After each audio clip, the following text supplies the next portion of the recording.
Chapter 12. Clear Sky. School got over early, in the afternoon itself, because of some trouble in the nearby town. At times, like this, the moment Sivgami got home, she would rush to the back of the house, to her father's workshop. Her family had been sculptors for generations. Her father and grandfather would be chiseling something on wood or stone, making sculptures for temples, houses, offices, and gardens. Sometimes they painted huge wooden chariots and sometimes they made figures from clay.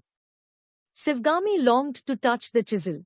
But her grandfather would always chase her away the moment she came into the workshop. "What work does a girl have here?" he would ask. She would look at her father. He would remain quiet.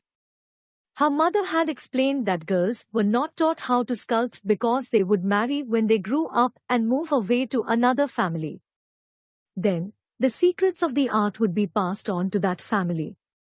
"But I will always live here with you," Sivgami had protested. It was a cloudy afternoon. Sivgami's head was filled with these thoughts as she walked home. It began to drizzle, and she saw her father coming towards her with an umbrella. "Come under the umbrella," he said. They began walking. Sivgami rarely got a chance to walk with her father like this. "Father," she began softly. "You know my friend Susai at school? They have to walk a long way to offer prayers. If you made them a 3 or 4 feet high statue, they could all pray in their neighborhood." "Sure, why not?" her father replied. "We're sculptors. We respect all religions. For sculptors, they're all the same. If Susai's father and others tell me what kind of statue they want, I will make it for them." Sivgami nodded silently. As soon as she reached home, she dried herself, changed her clothes, and washed her hands and feet. She hurriedly finished her lunch and went to the workshop.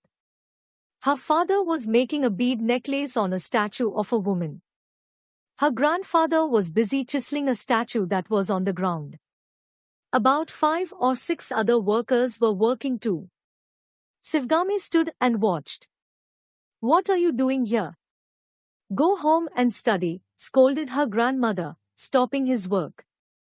Her father looked up. "You told me sculptors respect all religions," she told her father.